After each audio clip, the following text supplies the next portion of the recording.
Welcome to Runnin With The Pac with Eldridge Rick Kastner. Today is lesson 21. This is the last class for my digital sports network group led by Stephen Bardo. Today's subject was to go live and do your actual show, so that's what I'm going to try to do. My show is going to be titled Runnin With The Pac, and we're going to cover everything from high school basketball to college basketball to pro basketball, with current players to retired players. I think the retired player is going to be a big piece for me because I was a member of the board of directors for the National Basketball Retired Players Association, so I have access to some of the greatest players that ever played the game, and I can't wait to interview some of those guys and bring in insights on what they did to make it to the NBA and become the great players that they became. The subjects I'm going to discuss today, number one, is going to be the NBA bubble. I'm going to talk about what it's like maybe being in a bubble, the tough decision these players have to make leaving their families because they can't take anyone in the bubble with them, not even their wives and their kids. They're going to be in there by themselves. So we're going to discuss that. I would love to see you guys' questions and have you guys weigh in on what your thoughts are on that. I know everybody loves basketball, so I would assume that everybody that's on Facebook that's tuning in will probably have something to say. So I'm going to discuss the NBA bubble for the first half of the show. In the second half, I'm going to talk about the Pac-12 conference. For those of you that follow college sports, especially college football, I don't know if you heard, but on Friday, the Pac-12 conference announced that it was canceling all non-conference games. And the University of Washington had a huge one coming up in September as they were going to host Michigan, the Michigan Wolverines. So that was going to be a huge revenue generator and a really highly watched TV broadcast, but it's not going to take place due to the coronavirus. So all non-conference games for Pac-12 fall sports, that's all of the fall sports, are canceled. And I really and truly think that basketball might get bit by that same bug as well, but it remains to be seen. So that's the two subjects I'm going to talk about today. With that said, I'm going to dive right into it. The NBA bubble. For those of you that are NBA fans, you know the NBA shut down in early March when two of the Utah Jazz players tested positive for the coronavirus. It kind of was a domino effect. They made a decision amongst the owners to shut down the entire season. And now they're trying to start it back up. Initially, they were talking about two different venues, or cities rather. Las Vegas was one and Orlando was the other one. But they decided to have everybody go to Orlando. So 22 of the 30 NBA teams are in Orlando for 8 games to see who make the 16-team playoff. When they say bubble, I mean it really is a tight bubble. They cannot leave the bubble, like I said. Their wives, girlfriends, kids, mom, dad, nobody can visit, from what my understanding is. And not only that, outside of practice, they can't even visit each other in their rooms. There's no room service or where somebody would bring the food up to their room. There's no restaurant to go to. Their food is going to be cooked by a chef, and it's going to be sent to a designated area where the players are going to go and pick it up, and when they finish, they're going to drop it back off there. I give this 2 weeks. I don't think it's going to last no longer than that. I just think from the standpoint of not being able to have any friends and family come to visit, I just think it's really going to be tough. But when I put myself in the player's shoes, I understand that those guys want to play. And when I put myself in the business shoes in the NBA, as you guys well know, is big money. So they're trying to figure out a way to get some of that money from the TV, and they're not having any fans at all at these games that are taking place at the Wide World of Sports down in Orlando. But it's a sensitive subject. I would love to hear what you guys think. I know for those of you that have been following, you know, I live here in Seattle, Washington, and there's a young man named Avery Bradley that plays for the Los Angeles Lakers. I would think one of the teams that has to be the front runner to make it to the NBA Finals, along with the Los Angeles Clippers in the West.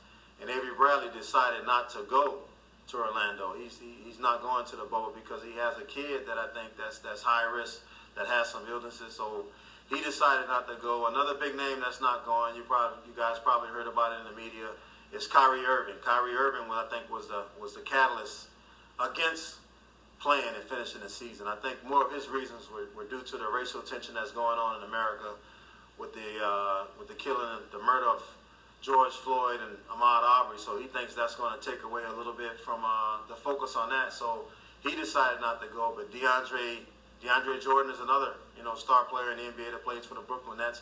He's not going because he tested positive earlier for the coronavirus, so he's not attending. I think overall, there's 8 players that opted not to go, and for what my understanding is, the NBA isn't holding it against them, but I do believe they're going to lose 196 of their paycheck up to 14 games. So it's not like they're just saying, I'm not going, they're going to get all their money. They're going to lose a little bit of the money, but I would love to hear what you guys think. Would you go? Would you be willing to risk your health to go down there and play a game that you love and entertain some fans? I can tell you personally, from my perspective, if it was a contract year for me, I probably would just roll the dice and take the chance because, everybody's going to be watching. Even though everybody's always watching the NBA, I think all eyes are going to really be on it now because we're all dying for sports, not only as America, but as the world. And as you know, the NBA is a global game. So I think if I was if I had just signed a contract, especially like a max deal, I don't think I would worry about going, even though I love the game. I just wouldn't want to put myself and my family at risk. But if it was a contract year for me, I would have to seriously think about it. I thought back to when I first made the NBA, my first year with Houston. I didn't have any kids, but my second year when I was in Atlanta, we had a daughter, and I've been thinking about the situation of being away from my wife and my daughter for 3-4 months or however long it's going to be that before the finals are over. If you're a team like the Los Angeles Lakers, the LA Clippers, the Boston Celtics, Philadelphia 76ers, in the Eastern Conference, the Milwaukee Bucks with the Greek Freak, you got to think you have a good chance of at least making it to the Eastern and the Western Conference Finals, if not the NBA championship. So it's a chance to win a championship, and I'm not sure if it's going to be an asterisk by it. I remember 1999, they had a lockout here, and the San Antonio Spurs won the NBA championship. But I never looked at it like they really won it during the real season because we didn't start playing until December, and a lot of guys that were big really got overweight and out of shape. So I don't really count that one. I know the San Antonio fans and team does, but I think this year is going to be somewhat like that because you think about it, we've been in a stay-home order for about 3 months. Now, of course, NBA guys have personal trainers and they take all the precautions. I know that we're staying in shape, but I gotta imagine. I saw my man James Edwards. It's not like James could go somewhere at 7 foot and get in a pickup game. So I would have to imagine that some of the big 6'10", 6'11", 7 foot plus guys are probably a little bit out of shape, whereas a guy like myself at 6'3", 195 pounds when I played, I could have went anywhere and got in the pickup game, even though there weren't any pickup games going on. But I could just, keep myself in shape a little bit better because I was a smaller guy. So it's a tough dilemma to be in. I think for the NBA, and I know Adam Silver. I really like Adam Silver. I think he has the players' best interests at heart, but I also understand that it's a business and there's a lot of money at stake if the NBA doesn't play, just like NFL, just like Major League Baseball, just like NCAA sports. It's a lot of money at stake. So I'm just curious to know what you guys think and would you do it if you were a current NBA player? Would you have gone into the bubble? I stated my opinion. If it was a contract year for me, I probably would have went in and rolled the dice because you want to get that big payday. I mean, the NBA money now is ridiculous. I think the average salary is $8 to $9 million a year for the average guy, like I was back in the mid '90s. So the money is crazy, but it's going to be a tough situation. I'm not sure. I'll give them 2 weeks. I just don't see how those guys are going to be able to make it 2 weeks without leaving those hotel rooms. Without interacting with anybody outside of the practice, without seeing their wives, without seeing their girlfriends, without seeing whoever else, I just don't think it's eating his food. I'm not sure who the chef is. I don't know if they allow the players to bring in their own chefs, but I think it's probably a hotel chef that's making the food for everybody. You think about a guy like LeBron James, he's probably getting wine and dine every night by a personal chef. So I'm not sure. How that's going to work. And what I will tell you is I know it's going to really, really be tough. But I think the NBA is in a tough situation, and I know the players want to play. I know this was probably the best chance for the Los Angeles Clippers, a team that I played for. Back in 2002. With Kawhi Leonard, Paul George. Irritate the hell out of you, Patrick Beverley. It's probably the best shot they had at winning the championship. So I know they probably want to play as well. But it's going to be interesting to see how this unfolds. I'm not sure, what's going to happen. But if I'm not a gambling man, but if I was and I had to place a bet, I'm going to bet that they that they don't finish it. Because I just don't see how those guys are going to go 3 months in a bubble when they're used to having so much freedom. All of a sudden now to be told where you can go, when you can go, what you can eat, what you can do, and what you can't do. I just don't see how that's going to happen. But that's the situation we're in right now. I know everybody's itching for sports, and to be honest with you, I don't really want to risk my family's health. I've got a mom that's 75 years old, and I'm thinking if my, half the year my mom stays here with me, and if I had to come back home, what I want to give that to my mom. And this is a conversation that I have with my kids. 3 of my 4 kids are living at home, and they really don't think anything is going to happen to them. Even if they get the coronavirus, they don't think it's going to be a big deal. I'm like, well, what about me? What about grandma? What if you give it to us? Our immune systems aren't as strong. We might not be able to handle it. So I think it's a really touchy subject. And when you look at the public, I just was out today. I went to the Nordstrom's rack, and there was a guy in there, trying to get in the store. He wasn't in the Nordstrom rack store, but he was in the open part of the mall, asking me where a Starbucks was without a mask on, and I was looking at him like he was crazy. Because I just think it's disrespectful to walk around without a mask right now. And for those of you that's been paying attention, I know a lot of people are tired of it and want it to be over with, but guess what? It ain't going nowhere, and it does not discriminate. I don't care who you are. I don't care how much money you have. I talked about the second half of my show. We're going to talk the Pac-12 conference, and guess what? Larry Scott, who makes $5 million a year, has the coronavirus, and I'm pretty sure he was taking precautions. So you just don't know what's going to happen, and may she rest in peace. And my prayers are still with Carl Anthony Towns. I don't know if you guys heard, but early on when the coronavirus first hit, his mother was a casualty of the virus. And I love Carl Anthony Towns, man. Every time I bring my son to All-Star Weekend, he's always nice enough to stop, take a picture, shake his hand. So Carl Anthony Towns, I'm a huge fan of, and it just breaks my heart. It just goes to show you Carl Anthony Towns is a multi-millionaire, and if he couldn't save his mother, what's the average person going to do if they get it? So it's just something to think about. I see my man Lloyd is on. Lloyd, thanks for tuning in. I'm just talking about what it's like to be in the bubble. I have, one of my good friends, one of my high school teammates, Robert Pack, coaches for the Washington Wizards. He's gone into the bubble. I'm going to check in with him to see what it's like, because, like I said, it's a touchy situation. I named a few players that decided not to go, but coaches got to think about it, because when you guys stop and think about it, most of the coaches are up in age and they're in that high risk bracket. The players aren't, but the coaches definitely are, and then the announcers. For you guys that are diehard NBA fans, you may have heard that Kevin Calabro, who used to be the voice of the Sonics, who's now, or he was, the voice of the Portland Trailblazers, decided that it wasn't worth rolling the dice and going into the bubble, so he resigned and stepped down from being the play-by-play guy for the Portland Trailblazers. I was kind of surprised by it, but when I think of Kevin's age, I'm not that surprised at all, because your health is much more important when you're that age. But there's a lot of NBA players, there's a lot of NBA commentators that are older than me, and I'm 52 years old, so they're in a high risk group, and I'm pretty sure it's going to be a scary situation down there. The NBA is going to be testing those guys every other day, from what I was told, which is a good thing to know who has it, who doesn't have it. But man, how irritating would that be to get that type of test? And I'm not sure if they're doing a swab through the nose, if they're doing a little pinch of a blood sample. I'm not sure what exactly their test is, and I know it's going to probably be the easiest and most effective one that's on the market. But still, to have to do that every other day would be a pain. But that's my subject right now, is talking about the NBA bubble. What would you do if you were a player?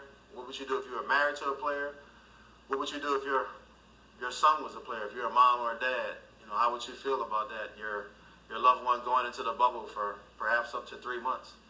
Some of the teams won't qualify for the 16-team playoff because they invited 22 teams, so they won't be there as long. And I think it'll be a little bit easier for them. But like I said, if I was a bet man, I say this is going to last about 2 weeks, because that's about as long as the NBA road trip lasts. Your longest road trip, if you're a West Coast team and you go on the East Coast swing, is about 2 weeks, and vice versa if you're an East Coast team and you come on the West Coast. But we're talking about going to places. You're going to go to LA if you're traveling west. If you're going east, you're going to go to Miami, New York.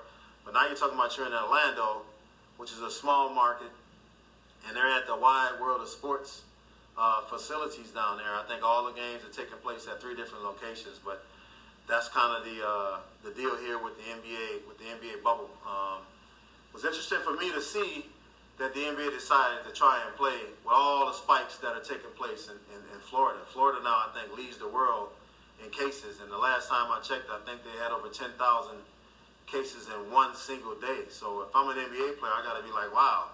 I mean, I know they won't be coming in contact with the general population, but yet still to think that you're going to a state that's #1 in the world for positive coronavirus tests, that has to be in the back of the players' minds.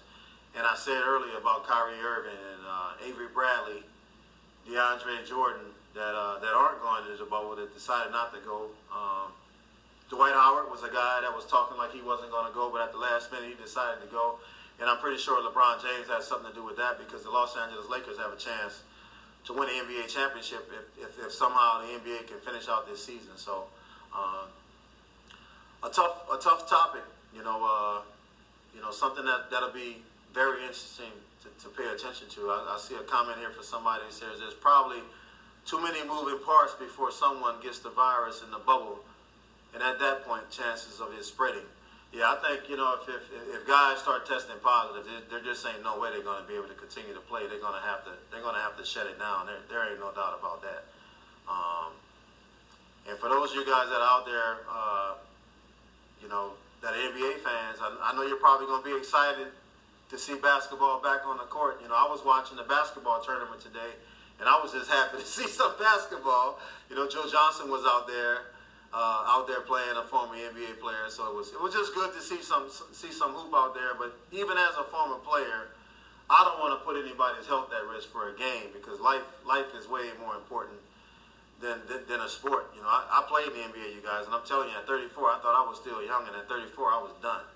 My career was over at 34 years of age. So you got a lot of living to do after you're 34 years old. And I'm pretty sure if those guys, even if they do test positive, they're going to have to stay put in their hotel for 14 days until they get through it. But, what a scary thought if you did test positive for the coronavirus, because the scariest thing to me is they don't know anything about this virus. You don't know what type of effect it's going to have on you later on down the line. You just don't know.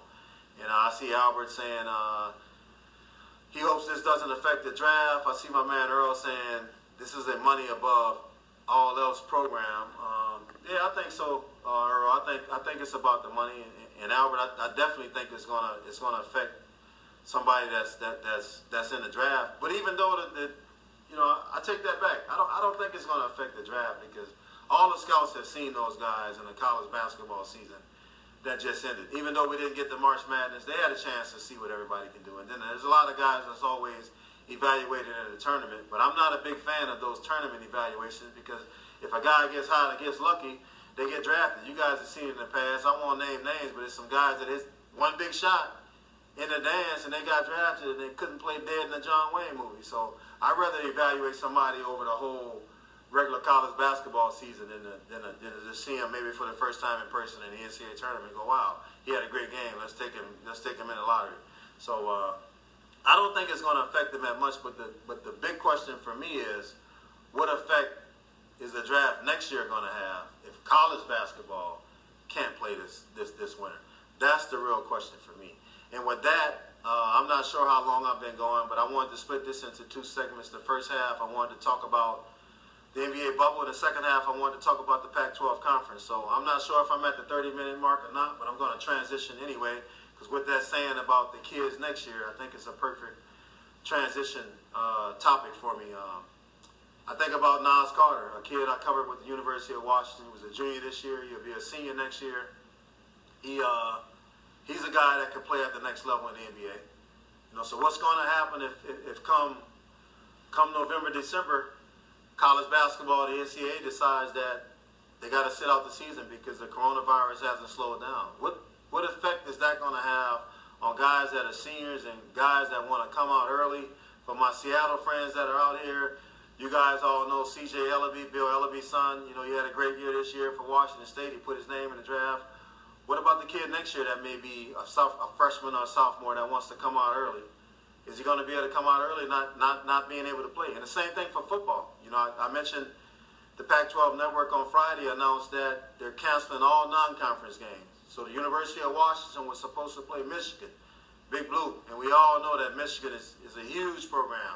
And for those of us out here on the West Coast, Washington is a huge program. So that's a huge revenue generator. You know, Husky Stadium holds 75,000 people. I'm pretty sure it was going to be sold out. It was going to be rocking. TV was going to be tuned in. I don't know if it was going to be on the Pac-12 network, but most likely it would have been on ESPN or Fox with great viewership. And all of a sudden that game's not going to take place because the Pac-12 decided it wasn't worth the risk of trying to hold these non-conference games. Right now their plan is to have conference games. All 12 of those conference schools are going to play each other.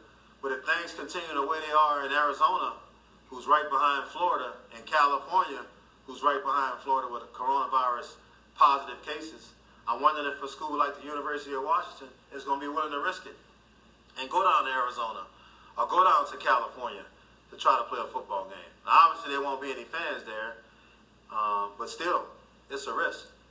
You know, the only sport I see that maybe isn't as big of a risk as baseball, because baseball, you just got one guy at the plate trying to hit a ball, and he's not coming in direct contact with anybody unless, you know, he's running the base hard and gets thrown out. Other than that, you're not in anybody's face like you are with football, and definitely like you are with basketball, and like you are with soccer. So I just think it's really tough for college basketball, college football, college soccer.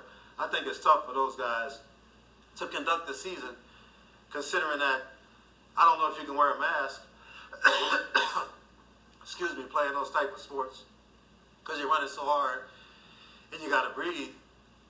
But it's going to be interesting to see. You know, I tip my hat to the Pac-12 leadership for not rolling the dice and not gambling. I know it's a lot of money at stake, but we're talking about, if you want to talk about student athletes, we're going to see how serious they are about that term, because these guys aren't getting paid. You know, the one thing about taking a risk at the NBA, the NFL, the Major League Baseball level is you're making millions of dollars. And it's somewhat worth it to take the risk. But if you're a college athlete, you got a scholarship paying for your room, board, and tuition, that's showing the hell it ain't worth taking a risk. And I'm just glad that the Pac-12 conference decided not to host the non-conference games, because as you guys well know, in non-conference, you can travel all over the United States, you know, playing opponents. You know, most of the time it's the big schools that host the small schools. Those small schools, like, for example, Texas Southern University, that's out of Houston, Texas, came all the way out here and played the University of Oregon. They played Boise State because it's a money game for them. And sometimes Grambling University does the same thing, but a lot of those small schools do that. And, you know, they don't have a charter flights. You know, they're flying. You know, they're flying Alaska Airlines, Continental Airlines. You know, they're flying commercial airlines. You know, whereas a school like the University of Oregon, I'm sure they have a charter flight, and I'm not even sure if the University of Washington does, but I'm pretty sure they do. I know damn well that Kentucky and Duke and North Carolina got charter flights, so it's a little bit different situation for those guys. But it's a much more interesting situation at the collegiate level than I think it is at the professional level. You know, because the professional guys are getting paid. So they're taking a risk, but there's a great reward. On the college side, I mean, you almost think about it, in one breath, you got to play because you want to be seen if you want to go to the NFL or Major League Baseball or the NBA. But at the same time, you know, if you get sick, and man, it's bad, it's going to really be bad. So it's going to be interesting to see, you know, what happens with not only the Pac-12, but I know the Big Ten decided to cancel all their non-conference games. Again, I haven't heard what the SEC is going to do. I haven't heard what some of the smaller conferences are going to do, but I know out here in the Pac-12 decided not to have the non-conference games. So I tip my hat to them, because everything can't always be about money.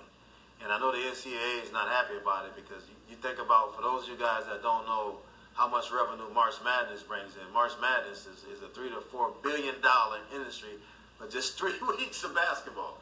I mean, that's how much money March Madness makes. And when you think about that's real madness, because the players are still only getting a scholarship. You know, and don't get me wrong, having a scholarship, having your room, board, and tuition paid for is great. But when you're helping to generate $3 billion over a 3-week period, that's insane. So I tip my hat to the Pac-12 conference, to the Big Ten for saying, hey, look, we're going to try to push this thing back as far as we can, because as you know, conference play is always later. For like example, basketball.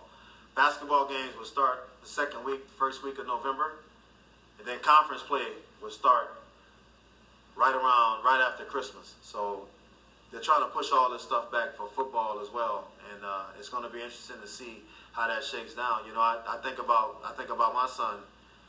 You know, and if he was coming into college right now, and let's just say he signed with the University of Washington, and he wasn't living on campus because campus wasn't open right now, but he was living at home, and they were going to have the season. He was going to practice. I would be concerned that he could bring the coronavirus home to me, because not only am I worried about the teammates that he's playing with, but let's just say if school was in session, like some universities are saying, hey, we're starting up regardless. You know, it's kind of hard to imagine an 18 to 22-year-old kid not hanging out, kicking it with their friends, not socializing, especially when they don't think that the coronavirus is going to have that big of an effect on them.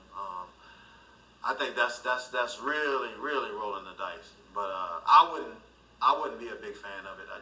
For those of you guys that have been following me in my digital sports network class, I know you heard me talk about it previously, that I have an AAU program, and we're not practicing right now, and I honestly don't think we're going to be able to play, because I don't want that burden of somebody's kid getting sick, and I'm the one that's responsible for it because we conducted the practice.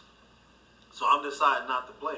I'm encouraging everybody to stay in shape. I'm still working out with my son. We're still getting up shots. We're still lifting. We're still running. We just started biking, but we're not doing no group session stuff. I'm not comfortable with that.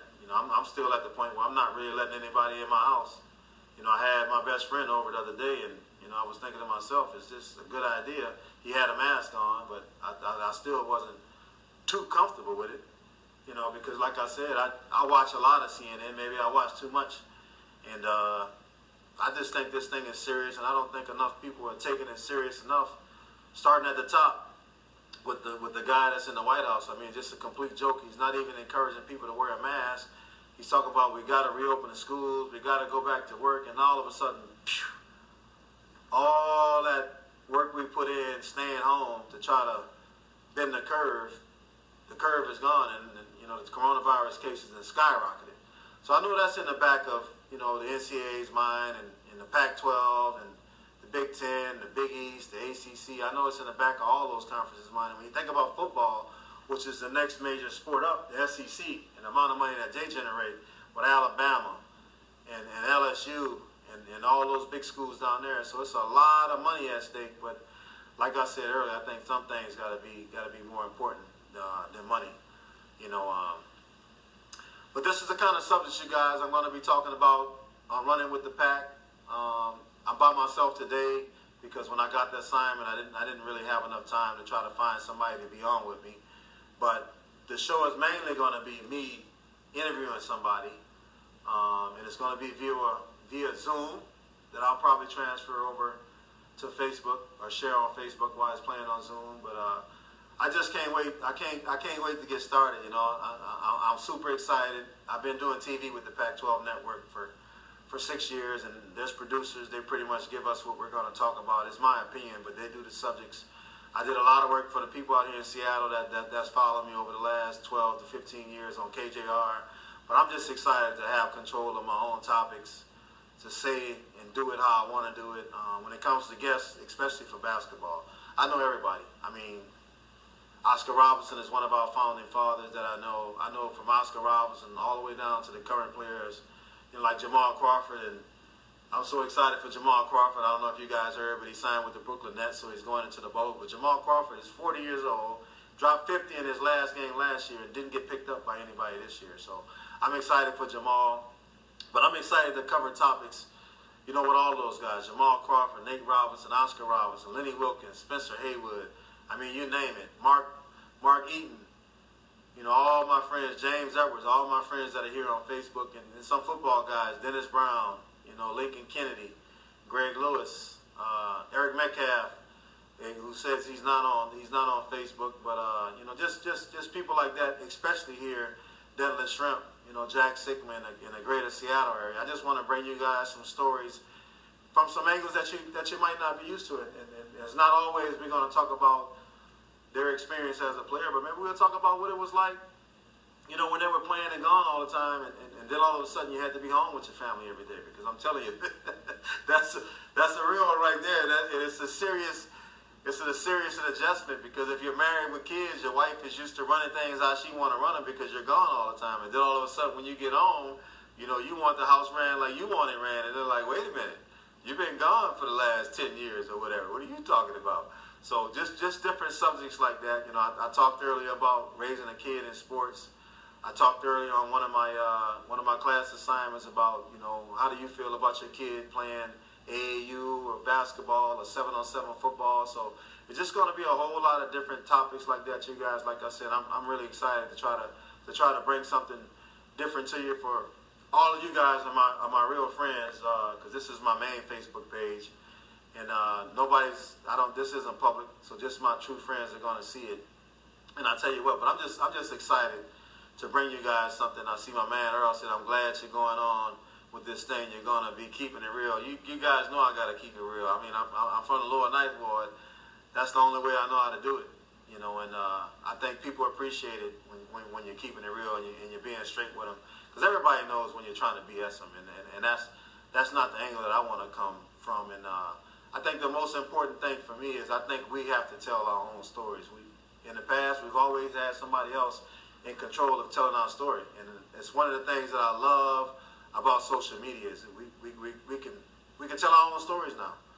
I don't have to call the Seattle Times and ask a reporter to do a story for me, or ask somebody at King 5 or Cue It Up Sports. I can come right at you guys straight from here and tell it to you like it is and how I feel about it. I played in the NBA for 8 years. I was a Division I college basketball player. I played in Europe. I played in the CBA. I definitely took the road less traveled. I think so. If anybody's qualified and that has a story, I don't see a better candidate than myself. So once again, I want to thank my man Stephen Bardo for putting this class together. How to host a high-quality digital sports show. This is lesson 21. Lesson 21 for me was to go live and do my show. You guys can see my background right here. The right wall is all my college stuff from UW. That's my UW days. I was number 5. The wall directly behind me is my NBA wall. You guys can see my Atlanta Hawks jersey up there. I've got a picture with Lenny Wilkins on the right. That's a picture of action shot on the left. I think that's Rick Fox. I got a Houston Rockets and a Charlotte Hornets jersey hanging a little bit lower that you can't see. And then the wall to my left is my CBA journey. It's a big, huge poster. I think it's about 5 feet tall of me dunking in Yakima. You guys can't see it, but down below is my Yakima Sun King jersey.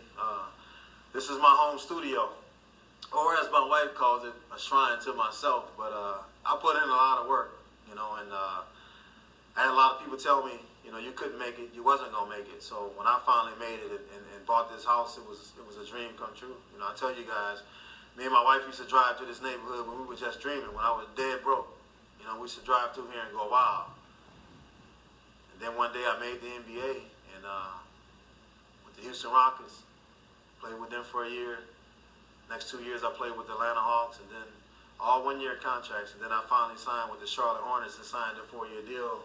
And in 1999, I bought this house, and I said, you know what, I'm going to put some stuff up because I worked my ass off to get this. And I'm proud of my little shrine. I'm proud of my journey. I'm not going to say I wouldn't change anything because I wish I could have got drafted right out of the UW. But I thank God for Yakima. I thank God for the Yakima Sun Kings to give me a chance to chase my dream. I thank God for the University of Washington. You guys see the picture. I don't know if you can see it, but Lenny Wilkins back there on the wall. And I think I love Coach, man, for giving me a chance. I remember when I signed with the Atlanta Hawks, Mookie Blaylock was on the team, one of the toughest defenders in the league. And man, I was nervous as hell. And Coach came in one day and says, "Just settle down. You're gonna make the team. Don't worry about it." And I just was so relieved that he told me that because Mookie could get up in your ass like a hemorrhoid. And I tell you what, I had a lot of respect for him. He was tough on D, but after that, I finally had a chance to settle down, And those of you that have been knowing me for a long time, it's called the Pac-12 Conference now, but when I played, it was the Pac-10. And I don't know if you guys can see it, but University of Arizona's on there. There's a couple of USA basketball pictures there. My old college coach, one of my Yakima Sun King buddies, Kevin Holland, is on one of the pictures. So this is just my journey, and I don't know if I'll broadcast from here for every show because I just love this backdrop because it tells my story without me saying a word, and that's what I appreciate about it. My instructor Stephen Bardo wanted us to get a logo and get a big screen behind us with our logo on it to be our backdrop for the show. But I actually like what I have set up right here. I think it's pretty cool, and like I said, it tells my story without me saying a word. I see my man Big Michael Simmons saying he played against Mookie and JC. Yeah, man, Mookie was tough, Mike. I'm gonna tell you, man. I know Gary Payton gets all the props for being a great defender in the NBA, but Mookie Blaylock just didn't talk smack like Gary did. But I thought Mookie was just as tough. I'm gonna be honest with you. Dikembe Mutombo is one of my friends, and one of the years I was in Atlanta, I don't know if it was '97 or '98. Dikembe won Defensive Player of the Year, and I thought he was the second best defensive player on our damn team because even though Mookie couldn't block shots like Dikembe did, because Dikembe bailed us all out when we got beaten with block shots. But man, Mookie just made it so tough that you couldn't even get a good shot off. I remember that cat guarding Mike on the post one-on-one at 6'6'1", whatever he was, and I said to myself, wow, this little dude is bad. Cat quick, his timing was amazing, and like I said, he didn't talk any crap, but I just absolutely loved playing with him. To think that you could play with Mookie Blaylock on the perimeter, and then with a guy like Dikembe Mutombo behind you, it made me a better defensive player because I didn't give a damn if I got beat because I was like, go ahead, beat me. You got to go in there and see Dikembe. And who the hell wanted to do that? And speaking of Dikembe, big fella, I don't know if you're out there watching or if you're tuning in, but I want you to be on the show too. I'd love to have you on the show, man. Dikembe Mutombo, Big Mark Eaton, who used to block my shot too, James Edwards, all you guys. I'm going to come at all you guys, want you guys to be on the show at some point. Lloyd Walton, Joey Wright, Reggie Hansen, Darrell Porter, all my friends. I want you guys to be on here, and I just want to bring the people something different, man, and something real. And I don't know if it will be something different and something real, but I hope so. It's not going to be your standard show, like I said. I don't know where it's going to go when I get going with it. But I do think my first guest is going to be Spencer Hayward. Spencer was on the board of directors with me with the National Basketball Retired Players Association. And I don't think a lot of people know, but Spencer sued the NBA and took it all the way to the Supreme Court to come out of college early. Spencer wanted to come out of college early when he left the University of Detroit, and they wouldn't let him. NBA wouldn't let him, so he had to go to the ABA back in the day. But he won the case and was kind of blackballed, so nobody's ever really told the story. But we're going to get into that for my first real show. And I hope you guys like the way I clean myself up a little bit. I wanted to try to present myself professionally because when I do shows on the Pac-12 network, I have a coat and tie on, and all the other stuff that I've been doing during this course has been with a t-shirt on. But I just wanted to try to be as professional looking as possible, and because you never know who's watching. Because ideally, my goal is to get on ESPN, you guys, and call some basketball game. That's my goal. I love the Pac-12 network. I want to continue to do that, but I feel like I paid my dues after 6 years, and I'm ready to take that next step. It's just unfortunate that the coronavirus hit, and I'm pretty sure there's going to be a lot of cutbacks. But I'm going to continue to work on my game and hone my skills, doing my podcast, Running With The Pac, and hopefully it'll land me a spot on ESPN or Fox one day. That's my goal. But today's subjects, to recap, were the NBA bubble. LeBron James, the Greek Freak, Kawhi Leonard, all those guys are headed to Orlando for the NBA bubble. And how's that going to turn out? Do you think it's a good idea or do you think it's a bad idea? There's a lot of money at stake with professional sports, and everybody's itching for something. Hasn't really bothered me as much as I thought it was, and I played in the NBA. I mean, if the NBA doesn't have a season this year, football doesn't take place, I'm not a baseball fan. It really wouldn't bother me. I think everybody's safety is first and foremost, but that's the situation we're in. The NBA is trying to do all that they can to keep the players in this bubble, keep them away from everybody else, and finish out the season. And then the second half of the show was talking about the Pac-12 network. for some of you that may be just tuning in to recap that, Pac-12 on Friday announced that they were canceling all the non-conference games. They're not going to take the risk of traveling around the country playing those non-conference games. They're going to try to just do the conference games, but I said it earlier in the show. I wonder how that's going to be if things continue to spike in Arizona and California, if the University of Washington is going to want to travel down there for a game. That's going to be interesting. You talk about young people, man, 18 to 22 years old. They got girlfriends, they got little honeys they're messing with on the side. I don't know how that's going to work out. I really don't know how it's going to work out at the NBA level. I don't know how them cats going to stay away from their girls, but we'll see how it turns out. But thanks for tuning in, you guys. I'm going to shoot for Sundays. I'm going to shoot for Sundays at 5 p.m. I'm going to always try to give a little preview early in the week and definitely early that day. Saying that I'm going to be going live at 5 with Runnin With The Pac, hosted by Aldridge Recasner. So set that on your calendar, guys. Sunday evenings at 5 o'clock.